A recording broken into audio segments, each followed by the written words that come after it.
Kia ora, Helen Brahms here coming to you live from Rossville, Georgia. Hope you're having a super fantastic, sparkling start to your Friday. Yes, we made it to the end of the week. Oh my gosh, whoo! So I actually can't believe it's Friday.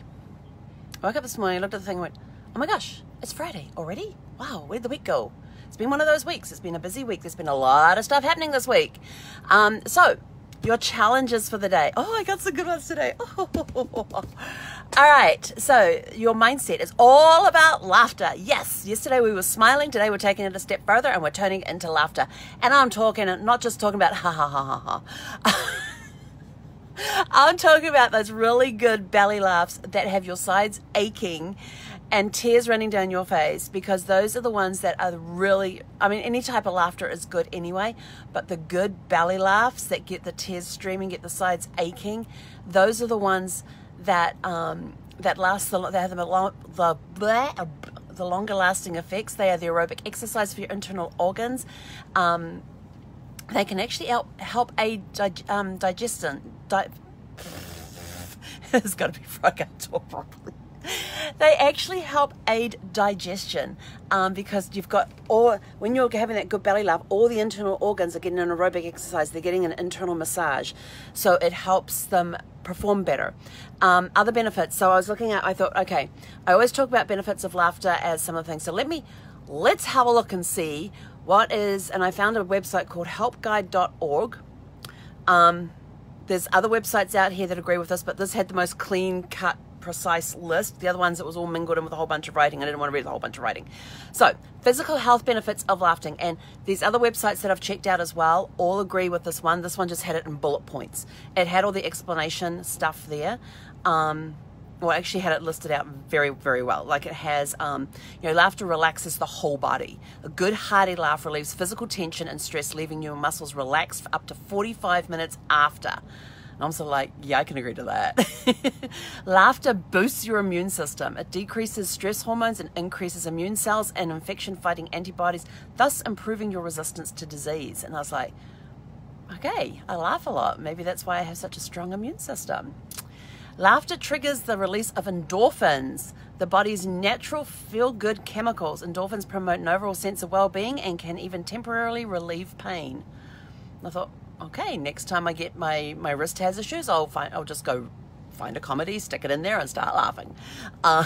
Laughter protects the heart. Laughter improves the function of blood vessels and increases blood flow, which can help protect you against heart attacks and other cardiovascular problems. And I thought, well, that goes with the thing that I learned about the good hearty laughs, because they massage your internal organs. They give them an aerobic exercise. And when you do any form of exercise, you are increasing the blood flow through the system. So that one works. Laughter burns calories. And I thought, oh, I'm on this one. Okay, and then it says, okay, it's no replacement for going to the gym, but one study found that laughing for 10 to 15 minutes a day can burn approximately 40 calories. This could be enough to lose 3 or 4 pounds over the course of a year. I was like, sweet! I can put that into my routines, my daily routines. I put laughter in there anyway, so. Laughter lightens anger's heavy load. Nothing diffuses anger and conflict faster than a shared laugh. And I thought back over the time, I thought, yeah, I can see the times where we've had arguments, disagreements and stuff, and we ended up laughing. Looking at the funny side can put problems into perspective and enable you to move on from confrontations without holding on to bitterness or resentment. And then it also suddenly hit me as well that there are times when I'm in tense situations and completely inappropriately I come up with something funny, or I come up with some funny picture will take place in my head and I just start laughing. Even though it's a very serious situation that we're in, and people will give me sort of like a really weird look, and I'm sorry. I said, I know the situation is not funny, but it's either laugh or cry. Even just saying that helps lighten the mood. Laughter may even help you live longer. A study in Norway found that people with strong sense of humor outlived those who didn't laugh as much. The difference was particularly noticeable for those battling cancer.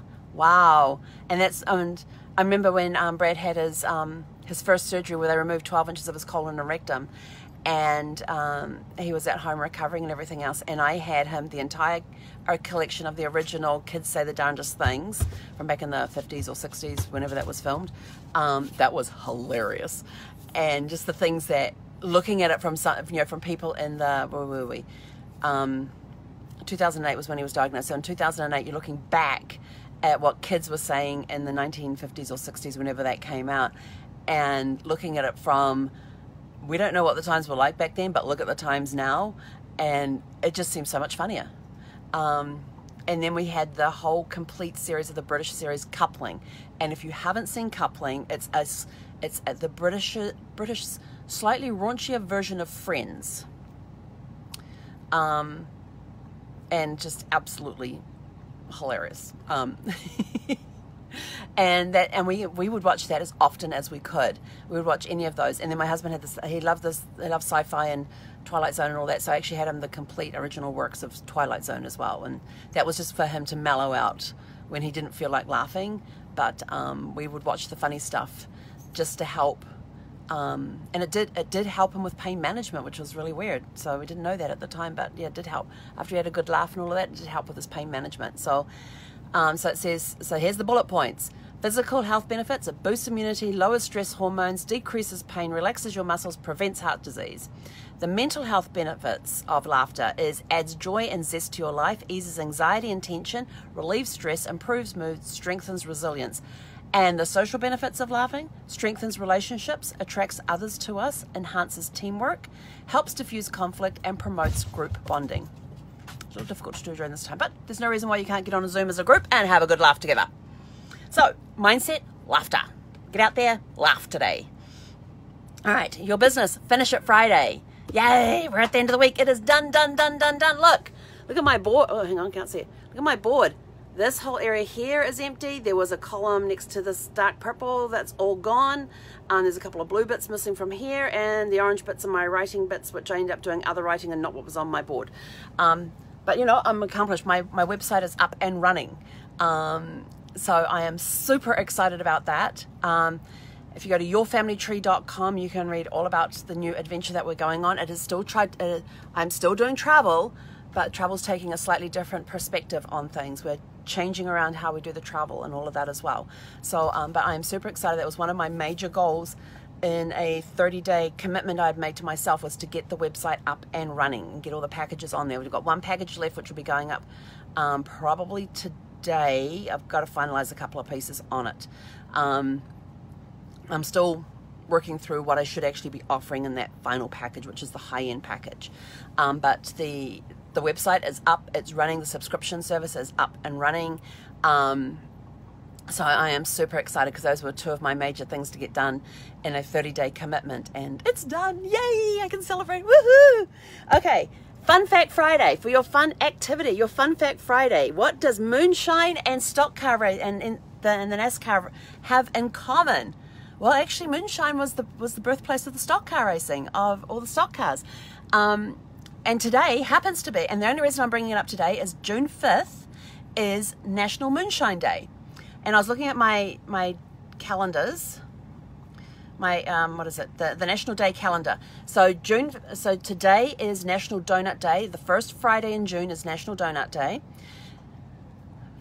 June 5th today is also Gingerbread Day, National Veggie Burger Day, and Moonshine Day. And I always remember hearing this story. I actually read it, the story, because if you remember the TV program Dukes of Hazzard, you had Bo and Luke, who were there for a while, and then it took a break, and then it came back, and there were these two different guys there that had the same sort of, they were cousins, and they basically ran around in the General Lee and all that.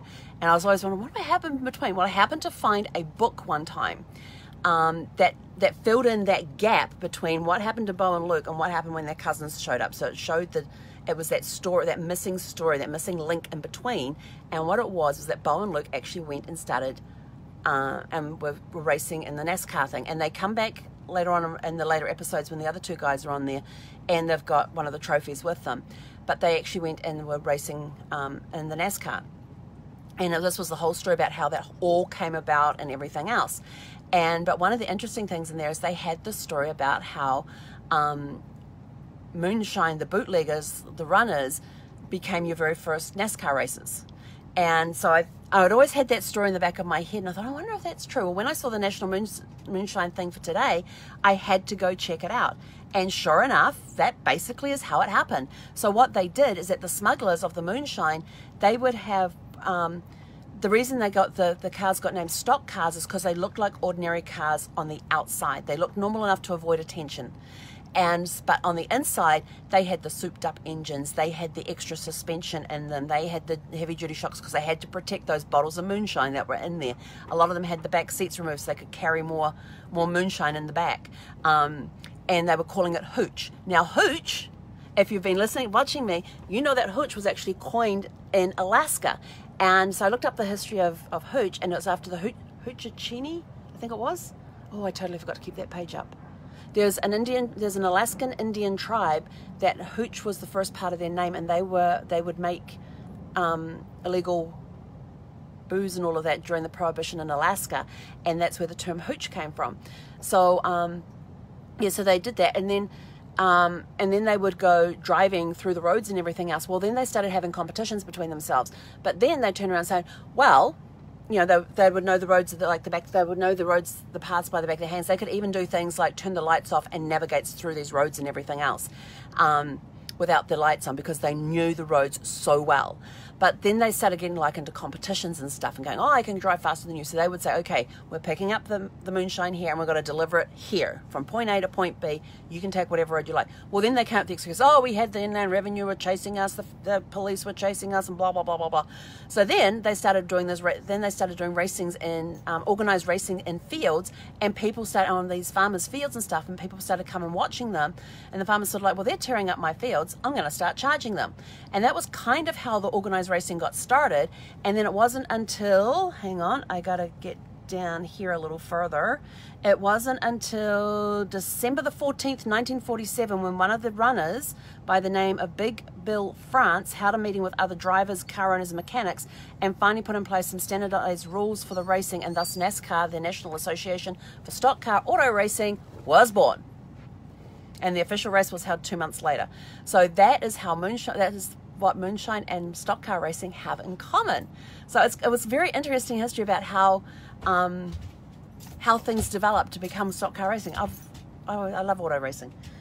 Stock cars, Formula 1s, Formula 5s, motorbikes. I'll sit and watch them all. I haven't seen one for a while because I don't have TV, but that's okay. So it was just interesting with that connection between the moonshine and the stock car racing, how it all started. So I love those things. So what other fun facts can you find out today? So it's Fun Fact Friday. Go find some fun facts. There's your fun facts for me. Let's see. Mindset is laughter. Business is finish it Friday. It's done, done, done. Celebrate it. And the fun is your Fun Fact Friday. Go find out some fun facts. Have a super fantastic sparkling day. I got to go get on another call, and we will catch you guys later this evening. He konera.